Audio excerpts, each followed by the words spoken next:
Hello, Ryder here from Little Crafters Boxes, and today we are going to have a go at using our Victorian ice cream maker to make some real life ice cream. So here's one I made earlier. Obviously if you've got one of these you have to actually assemble the thing.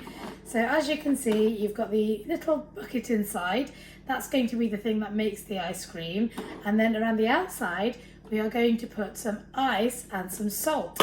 So I'm going to open it up. So I'm going to take out these little bits of green cast plastic, and I'm only going to half take them out, look, because what that does is when I pull the thing out, okay, the inner bit stays in.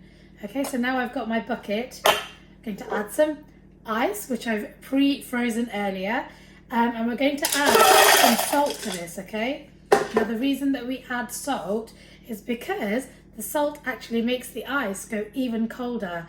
So I'm going to add a sprinkling of salt. Now I haven't done this before, so it's my first time. I'm testing out how much ice I actually need. I'm going to add it gradually, just basically so that the cream actually touches the ice.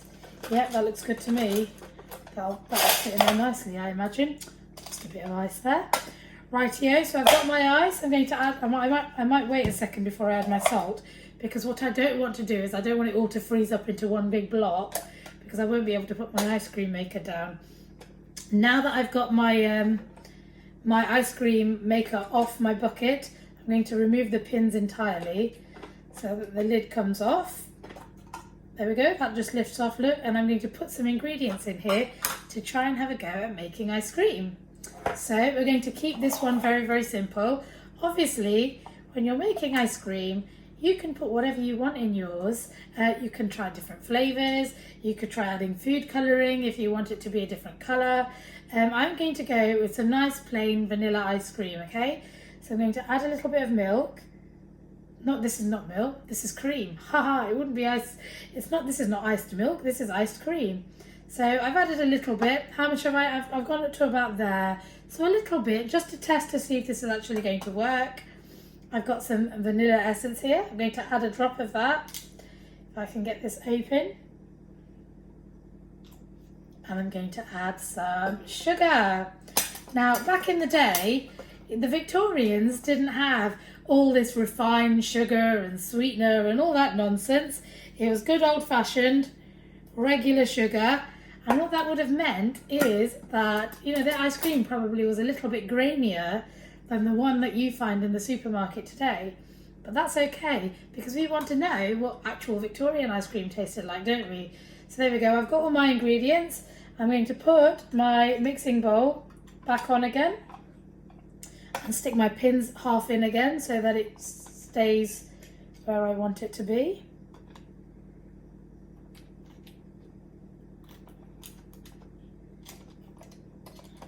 There we go. So now that that's attached, I'm going to put my salt into my ice to make it a little bit colder. Now you just need a little sprinkling. Again, what it'll do is it'll make the temperature of the ice that little bit colder, which is just what we want for the making of the ice cream. There we go, that's in. And then let's see if we can magically transform this ice into ice cream. Remembering the Victorians did not have freezers, okay? So they couldn't really have things that were cold or as cold as something that needed to store in a freezer. So I'm going to stir this. I don't know how long I'm going to have to stir it for, but hopefully until it starts to resemble something frozen.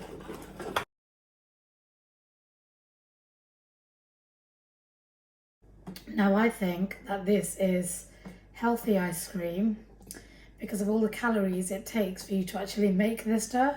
So by the time you get around to eating it, you're probably eating less calories than the calories you spent stirring it for 20 minutes to half an hour before you actually whipped the cream enough for it to have enough air and for it to be cold enough to even resemble ice cream.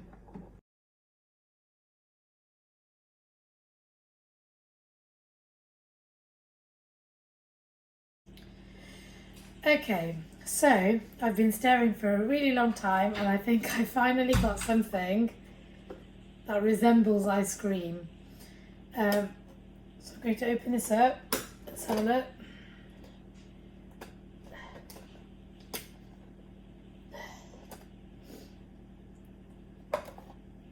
Put this out of the way. Pull the lid off. Okay, so as you can see, we do have some ice crystals forming nicely. So we've got something that is starting to resemble ice cream. What I would say with this is that I would definitely recommend that you use, so there's the ice cream, look, we've got some actual ice cream there. I would definitely recommend that you use crushed ice and you use rock salt and you use layers of it. Okay, that will help for the process to sort of make the tub go extra cold and your ice cream to formulate a bit quicker than myself. So I'm going to give this a little taste. That's actually pretty good.